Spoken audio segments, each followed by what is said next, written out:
Well, a system in which local government, or government at any level, picks the winners in the economy is not capitalism, it's not competition, it's not free markets, it's not the things Ronald Reagan said, it's corporate socialism. It is statism. It is the state making these choices. And sometimes it used to be called fascism. If the corporations control the government as well. And if people understood these things, I'm not sure that they would be going forward. And I firmly believe the reason that you don't see the merchant class, the local burger class objecting is they don't really understand these things.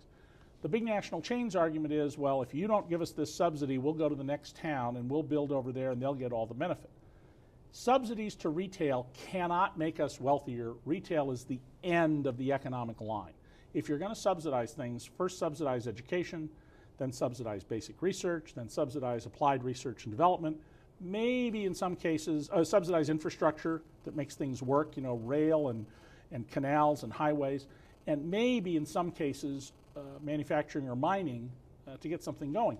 But the least bang for the buck, and often the negative bang for the buck, will be in subsidizing retail.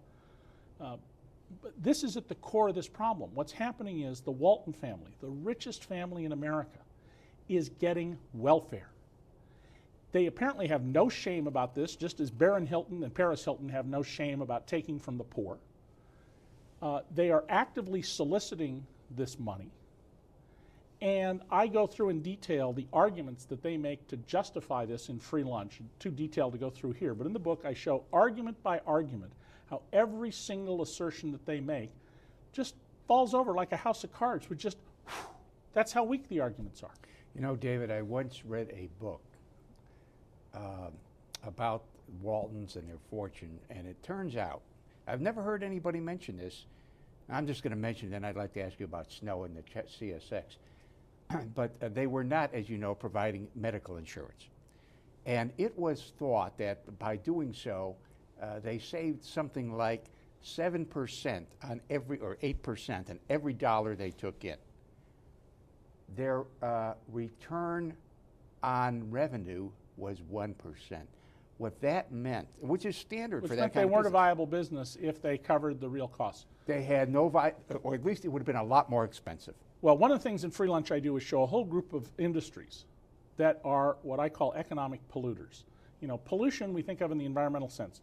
A company, instead of cleaning up its waste, throws them out the smokestack or drops them into the river through a drain pipe. Well, you can have economic pollution too.